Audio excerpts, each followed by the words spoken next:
দোয়া কবুলের সবথেকে বড় মাধ্যম। কেন আমাদের দোয়া অনেক সময় কবুল হতে দেরি হয়? আপনি কি কখনো গভীর রাতে হাত তুলে আল্লাহর কাছে কেঁদে কেঁদে দোয়া করেছেন? কখনো কি মনে হয়েছে আমি এত দোয়া করছি তবুও কেন আমার দোয়া কবুল হচ্ছে না? এই প্রশ্নটি নতুন নয়, যুগে যুগে অসংখ্য মুমিনের মনে এই প্রশ্ন এসেছে। কিন্তু সুখবর হলো, এই প্রশ্নের উত্তর আল্লাহ তাআলা কুরআনে দিয়েছেন, আর আল্লাহ রসুল তার হাদিসে আমাদের স্পষ্টভাবে বুঝিয়ে দিয়েছেন।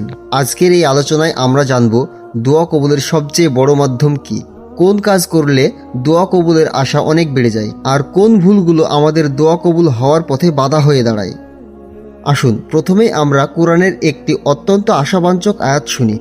আল্লাহ তাআলা সূরা আল বাকারার 186 নম্বর আয়াতে বলেন, আর আমার বান্দারা যখন আমাকে আমার সম্পর্কে জিজ্ঞেস করে তখন বলে দাও আমি তো খুব নিকটে। যে ব্যক্তি আমাকে ডাকে আমি তার ডাকে সাড়া দিই। সুতরাং তারা যেন আমার আহ্বানে সাড়া দেয় এবং আমার উপর ঈমান রাখে, যাতে তারা সঠিক পথ পায়। লক্ষ্য করুন, এই আয়াতে আল্লাহ বলেননি আমি অনেক দূরে আছি, বরং তিনি নিজেই ঘোষণা করেছেন আমি অনেক নিকটে। এর অর্থ হলো, আল্লাহর কাছে পৌঁছানোর জন্য কোনো বিশেষ মানুষ, কোনো মধ্যস্থকারী বা কোনো নির্দিষ্ট জায়গার প্রয়োজন নেই।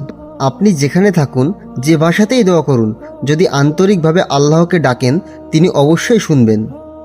কিন্তু এখানে একটি গুরুত্বপূর্ণ বিষয় আছে। আল্লাহ বলেন তারা যেন আমার আহ্বানে সাড়া দেয়। অর্থাৎ আমরা চাই আল্লাহ আমাদের দোয়া কবুল করুন, কিন্তু আমরাও কি আল্লাহর আদেশ মেনে চলছি? 5 ওয়াক্ত সালাত, হালাল উপার্জন, হারাম থেকে বেঁচে থাকা, মানুষের হক, এসবের প্রতি কি আমরা কতটা গুরুত্ব দিচ্ছি? এবার আসুন আল্লাহ রসুলের একটি গুরুত্বপূর্ণ হাদিস শুনি। হজরত আবু হুরায়রা রাদিয়াল্লাহু তাআলা আনহু হতে বর্ণিত, রাসূল সাল্লাল্লাহু আলাইহি ওয়াসাল্লাম বলেছেন, আল্লাহ পবিত্র, তিনি শুধু পবিত্র জিনিসই গ্রহণ করেন। তারপর তিনি এমন এক ব্যক্তির কথা উল্লেখ করলেন যে দীর্ঘ সফরে আছে, এলোমেলো চুল, ধুলায় ধূসর শরীর, 2 হাত আকাশের দিকে তুলে বলছে, হে আমার রব, হে আমার রব, কিন্তু তার খাদ্য হারাম, পানি হারাম, পোশাক হারাম এবং সে হারামে লালিত পালিত। তখন আল্লাহ রসুল বলেন তাদের দোয়া কিভাবে কবুল হবে? এই হাদিস আমাদের গভীর শিক্ষা দেয়, শুধু হাত তোলা যথেষ্ট নয়, শুধু চোখের পানি যথেষ্ট নয়।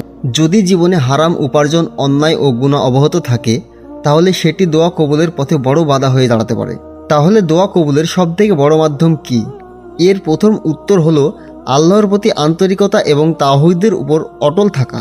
যখন মানুষ শুধু আল্লাহর কাছে চায়, শুধু তার উপর ভরসা করে এবং মনে প্রাণে বিশ্বাস করে যে একমাত্র তিনিই দিতে পারেন, তখন সেই দোয়ার মর্যাদা আল্লাহর কাছে অনেক বেশি। আল্লাহ তাআলা সূরা গাফিরের 60 নম্বর আয়াতে বলেন, তোমাদের রব বলেছেন তোমরা আমাকে ডাকো, আমি তোমাদের ডাকে সাড়া দেব। এই আয়াত শুধু একটি প্রতিশ্রুতি নয়, এটি একজন মুমিনের জীবনের সবচেয়ে বড় আশার বার্তা। তবে মনে রাখতে হবে, দোয়া কবুল মানেই সব সময় আমরা যা চাই তা সঙ্গে সঙ্গে পেয়ে যাওয়া নয়। আল্লাহ রসুল বলেছেন, যে মুসলিম এমন কোনো দোয়া করে যাতে গুনাহ ও আত্মীয়তার সম্পর্ক ছিন্ন করার বিষয় নাই, আল্লাহ তাকে 3টির একটি দান করেন। হয় তার দোয়া দ্রুত কবুল করেন, অথবা তা আখিরাতের জন্য জমা করেন, অথবা সমপরিমাণ কোনো অকল্যাণ তার থেকে দূর করে দেন। অর্থাৎ কোনো দোয়াই বৃথা যায় না। আপনি যদি আন্তরিকভাবে আল্লাহকে ডাকেন, তাহলে কোনো না কোনোভাবে তার ফল অবশ্যই রয়েছে। কিন্তু প্রশ্ন হলো, এমন কি আমল আছে যা দোয়া কবুলের সম্ভাবনাকে আরও বাড়িয়ে দেয়? এই প্রশ্নের উত্তরে আমরা এখন প্রবেশ করব, কারণ আল্লাহ রসুল আমাদের এমন কিছু আমলের শিক্ষা দিয়েছেন যেগুলো দোয়ার আগে, দোয়ার সময় এবং দোয়ার পরে বান্দার অবস্থানকে আল্লাহর কাছে আরও প্রিয় করে তোলে। এখন প্রশ্ন হলো, দোয়া কবুলের সম্ভাবনা বাড়ানোর জন্য কোন আমলগুলো সবচেয়ে শক্তিশালী মাধ্যম? আসুন ধাপে ধাপে আল্লাহ রসুলের শিক্ষা থেকে জেনে নিই। নাম্বার 1, সালাতের পর দোয়া করা। আল্লাহ রসুল আমাদের শিক্ষা দিয়েছেন যে ফরজ সালাতের পর দোয়া করা অত্যন্ত গুরুত্বপূর্ণ একটি সময়। বিশেষ করে সিজদা ও সালাম ফেরানোর পর বান্দা আল্লাহর সবচেয়ে নিকটবর্তী অবস্থায় থাকে। হাদিসে এসেছে, বান্দা সিজদার অবস্থায় তার রবের সবচেয়ে নিকটবর্তী হয়। তাই তোমরা বেশি বেশি দোয়া করো সিজদায় গিয়ে। সিজদার সময় মানুষ পুরোপুরি বিনয়ী অবস্থায় থাকে, মাথা, অহংকার সবকিছু মাটিতে নত হয়ে যায়। এই অবস্থায় দোয়া আল্লাহর কাছে অনেক বেশি প্রিয়। নাম্বার 2, শেষ রাতে দোয়া, তাহাজ্জুদের দোয়া। আল্লাহ রসুল বলেছেন, রাতের শেষ তৃতীয়াংশে আল্লাহ তাআলা আসমানে নেমে আসেন তার মর্যাদা উপযোগীভাবে এবং বলেন, কে আছে আমাকে ডাকবে, আমি তার ডাকে সাড়া দেব। কে আছে আমার কাছে চাইবে, আমি তাকে দেব। এই সময়টি হলো নিঃশব্দ রাত, যখন সবাই ঘুমিয়ে থাকে তখন একজন মুমিন আল্লাহর সাথে কথা বলে। এই সময়ে করা দোয়া অনেক বেশি গ্রহণযোগ্য হওয়ার সম্ভাবনা থাকে। নাম্বার 3, হারাম থেকে বেঁচে থাকা। প্রথম অংশে যে হাদিসটি আমরা উল্লেখ করেছি সেটি আবার মনে করি। যার খাবার, পানি এবং পোশাক হারাম হয় তার দোয়া কিভাবে কবুল হবে?